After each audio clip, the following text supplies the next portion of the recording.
Welcome back to dine with Ann. ഇന്ന് നമുക്ക് വളരെ ഹെൽത്തി ആയിട്ടുള്ള ബ്രോക്കോളി മുട്ടത്തോരൻ എങ്ങനെ ഉണ്ടാക്കുന്നത് നോക്കിയാലോ. ഞാനിവിടെ ഒരു പാത്രത്തിൽ കുറച്ച് വെള്ളം എടുത്ത് തിളപ്പിക്കാനായിട്ട് വെച്ചിട്ടുണ്ട്. അതൊന്ന് തിളച്ച് വരുമ്പോൾ നമുക്ക് അതിലേക്ക് ഉപ്പ് ചേർത്ത് കൊടുക്കാം. ഇനി ഇതിലേക്ക് ബ്രോക്കോളി ഇതളുകളായിട്ട് അടർത്തിയത് ഞാൻ ചേർത്ത് കൊടുക്കുന്നുണ്ട്. നമ്മൾ സാധാരണ കോളിഫ്ലവർ ഒക്കെ അടർത്തിയെടുക്കുന്നത് പോലെ തന്നെ ബ്രോക്കോളിയും അടർത്തിയെടുക്കാൻ പറ്റും. അങ്ങനെ അടർത്തിയെടുത്ത ഇതളുകളാണ് ഈ വെള്ളത്തിലേക്ക് ഞാൻ ചേർത്ത് കൊടുക്കുന്നത്. ഇനി നമുക്കിതൊന്ന് മിക്സ് ചെയ്യാം. എന്നിട്ട് ഫ്ലെയിം ഓഫ് ചെയ്യാം. ഇനി ഇത് ചൂടുവെള്ളത്തിൽ കിടന്ന് ഏകദേശം ഒരു 10 മിനിറ്റോളം ഒന്ന് കിടക്കണം. അതിനുശേഷം നമുക്ക് ഇത് വെള്ളത്തിൽ നിന്ന് കോരി മാറ്റി വെക്കാം. ഇങ്ങനെ ചെയ്യുകയാണെന്നുണ്ടെങ്കിൽ ബ്രോക്കോളിയിലും കോളിഫ്ലവറിലൊക്കെ ചെറിയ പുഴുക്കളൊക്കെ ഉണ്ടാവാൻ ചാൻസ് ഉണ്ട്. അപ്പോൾ അതൊക്കെ ഒന്ന് ചത്തുപൊക്കോളും. കുറച്ച് മഞ്ഞൾപ്പൊടി കൂടി ഇടുകയാണെന്നുണ്ടെങ്കിൽ കുറച്ചുകൂടി എഫക്റ്റീവ് ആയിരിക്കും. ഇനി നമ്മൾ ഈ കോരി മാറ്റി വെച്ചിട്ടുള്ള ബ്രോക്കോളി ഒന്ന് ചൂടാറി കഴിയുമ്പോൾ പൊടിയായിട്ടൊന്ന് അരിഞ്ഞ് മാറ്റി വയ്ക്കാം.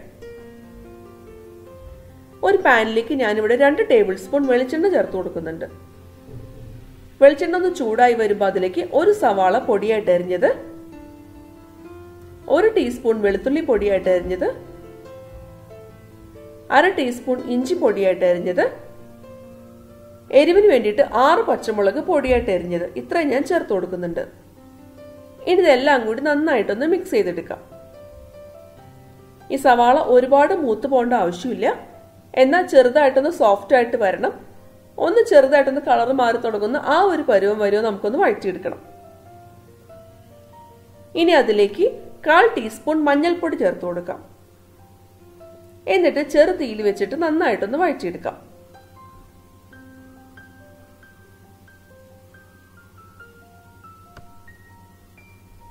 മഞ്ഞൾപ്പൊടി ഒന്ന് മൂത്ത് വന്നു കഴിഞ്ഞപ്പോൾ നമുക്ക് അതിലേക്ക് ആവശ്യത്തിനുള്ള കറിവേപ്പില ചേർത്ത് കൊടുക്കാം.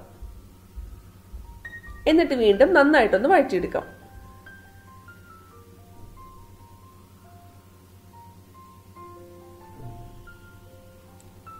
ഇനി ഇതിലേക്ക് 1/2 കപ്പ് ചിരകിയ തേങ്ങ ചേർത്ത് കൊടുക്കുന്നുണ്ട്. എന്നിട്ട് നന്നായിട്ടൊന്ന് മിക്സ് ചെയ്തെടുക്കാം. ഇനി നമുക്കിത് ചെറു തീയിൽ വെച്ചിട്ട് 2 മിനിറ്റോളം ഒന്ന് ഫ്രൈ ചെയ്തെടുക്കണം. ഫ്രഷ് ആയിട്ട് ചിരകിയ തേങ്ങയാണ് എടുത്തിരിക്കുന്നത്. എന്നാൽ മാത്രമാണ് തോരന് ടേസ്റ്റ് ഉണ്ടാവുള്ളൂ കേട്ടോ. ഇനി ഇതിലേക്ക് നമ്മൾ പൊടിയായിട്ട് അരിഞ്ഞു വെച്ചിട്ടുള്ള ബ്രോക്കോളി ചേർത്ത് കൊടുക്കാം. ഞാനിവിടെ ഏകദേശം 1.5 കപ്പോളം എടുത്തിട്ടുണ്ട്. ഇതിലേക്ക് ആവശ്യത്തിനുള്ള ഉപ്പ് ചേർത്ത് കൊടുക്കാം. ഉപ്പ് ചേർക്കുമ്പോൾ പ്രത്യേകം ശ്രദ്ധിക്കണം. നമ്മൾ ആദ്യം ബ്രോക്കോളി ചൂടുവെള്ളത്തിൽ ഇട്ടപ്പോൾ അതിലേക്ക് കുറച്ച് ഉപ്പ് ചേർത്തിട്ടുണ്ട്.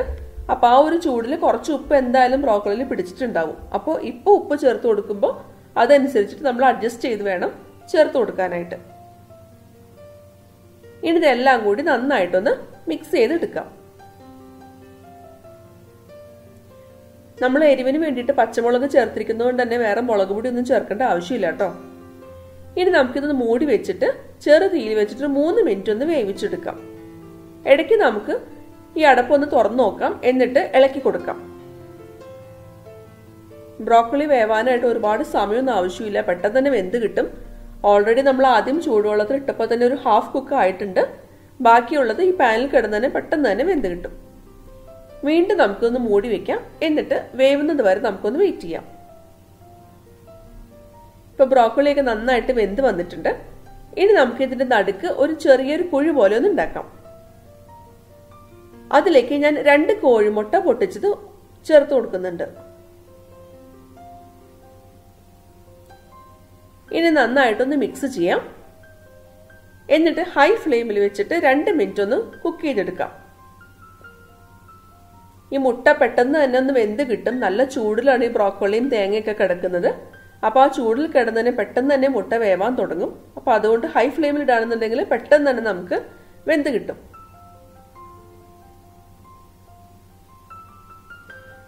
ഈ മുട്ട വെന്ത് വരുമ്പോൾ വലിയ കട്ട പോലെ കിടക്കാൻ ചാൻസ് ഉണ്ട്.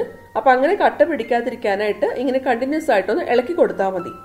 ഇങ്ങനെ കട്ട പിടിച്ചൊന്ന് തോന്നുകയാണെന്നുണ്ടെങ്കിൽ ഒന്ന് ചെറുതായിട്ടൊന്ന് ഉടച്ചു കൊടുത്താൽ മതി. അപ്പോൾ അതൊക്കെ ഒന്ന് സെപ്പറേറ്റഡ് ആയിട്ട് വന്നോളൂ.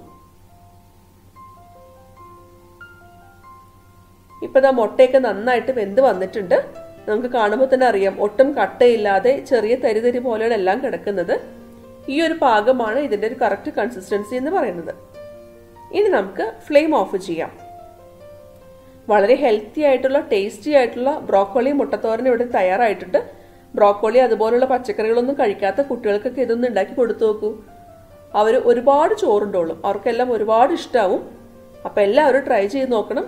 വീഡിയോ ഇഷ്ടമായെന്നുണ്ടെങ്കിൽ ലൈക്ക് ചെയ്യാനും കമൻറ്റ് ചെയ്യാനും ഷെയർ ചെയ്യാനും മറക്കരുത്. എൻ്റെ ചാനൽ ആദ്യമായിട്ട് കാണുന്നവരാണെങ്കിൽ ഒന്ന് സബ്സ്ക്രൈബ് ചെയ്തോളൂ കേട്ടോ. ഒപ്പം കാണുന്ന ബെല്ലൈക്കൺ പ്രസ് ചെയ്യാൻ മറക്കരുതേ.